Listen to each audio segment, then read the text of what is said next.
नमस्कार दोस्तों, उषा की आवाज चैनल में आप सभी का स्वागत है। हमारी आज की कहानी है दूल्हा बिकता है। एक गांव में जब शादी हो रही थी, सभी मेहमान आने शुरू हो गए थे और सभी लोग आपस में ना जाने कौन सी बात कर रहे थे। बात को जानने के लिए जब हम लोगों के नजदीक गए तो कुछ बात समझ में आई। यह बात थी दूल्हे के बारे में। शर्मा जी ने जब बोलना शुरू किया तो पता चला कि यहाँ पर दूल्हा बिक रहा है। अब यह कैसे हो सकता था कि दूल्हा बिक जाए? सभी लोग यह जानने के लिए बड़े उत्सुक थे, पर कुछ खास पता नहीं चल पा रहा था। यह शादी वहां के जाने माने व्यक्ति के लड़के की हो रही थी। शादी में काफी मांगे भी रखी गई थी।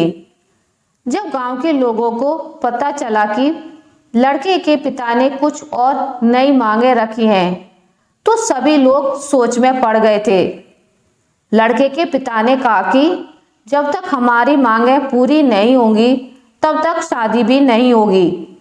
यह बात सुनकर सभी लोग अब हैरान हो गए थे, क्योंकि सभी काम पूरे होने पर अब बीच में शादी रुके तो ये अच्छा नहीं है। पर लड़के के पिता ने कहा कि शादी बस इसी शर्त पर पूरी होगी, अगर लड़की के पिता हमारी शर्त मानते हैं तो सही है, नहीं तो हम यहाँ से वापस चले जाएंगे। लड़की के पिता ने कहा कि हम जल्दी ही कुछ करते हैं, आपकी मांग पूरी हो जाएगी, पर आप थोड़ा सा समय दीजिए। लड़के के पिता ने कहा, ठीक है, हम तुम्हें 2 घंटे का समय देते हैं, तब तक तुम इंतजाम कर लो। अब सभी मेहमान खाना खाकर इस बात का इंतजार करने लगे कि अब क्या होगा, यहाँ पर कुछ हंगामा ना हो जाए। तभी लड़की का पिता अंदर गया और किसी आदमी को अपने साथ लेकर आया। वो आदमी पूछने लगा कि कौन बिक रहा है। सभी लोग उसी की ओर देखने लगे और सोचा कि यह कौन है। इस आवाज को सुनकर लड़के का पिता आगे आया और कहा कि तुम हो जो हमारी मांगे पूरी करोगे। उस आदमी ने कहा, हाँ, आप ठीक समझे। अब आप बताएं, क्या रह गया है जिसके लिए आप यहाँ पर शोर मचा रहे हैं? जो आपने कहा था वो सब तो हम आपको दे चुके, अब आपको और क्या चाहिए? लड़के के पिता ने कहा, हमें कुछ और सामान चाहिए जो हमने बाद में सोचा। अब उस आदमी ने कहा, ठीक है, अब तुम इस चेक पर वो रकम भर लो जो तुम्हें चाहिए।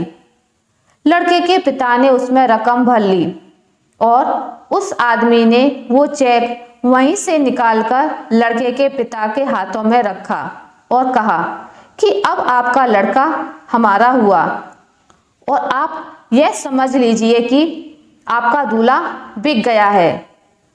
यह बात सुनकर सभी लोग सोच में पड़ गए कि यह अवतार कौन है जो ऐसा काम कर गया जिसको आज तक किसी ने नहीं किया था। वो आदमी कोई और नहीं बल्कि लड़की के पिता का बॉस था। जब बॉस को सारी बात बताई तो उन्हें अच्छा नहीं लगा और वे वहां पर आ गए। लड़के के पिता का सर अब शर्म से नीचा हो गया था। अब वह समझ गए कि पैसा ही सब कुछ नहीं होता है, पैसे से बढ़कर भी और कुछ है, वह है इंसानियत, जो धीरे धीरे लोग खो रहे हैं। हमें यह सोचना चाहिए कि आगे हम सब मिलजुल कर रहेंगे तो कितना अच्छा होगा। हमें अपनी जिंदगी के पल खुशी के साथ बिताने चाहिए। आशा करती हूँ आपको मेरी आज की कहानी अच्छी लगी होगी। अगर आपको मेरी ये कहानी अच्छी लगी है तो इसे लाइक करें, ज़्यादा से ज़्यादा शेयर करें, और अगर आप मेरे चैनल पर नए हैं तो इसे सब्सक्राइब करना ना भूलें। मिलते हैं एक नई कहानी के साथ, तब तक के लिए नमस्कार।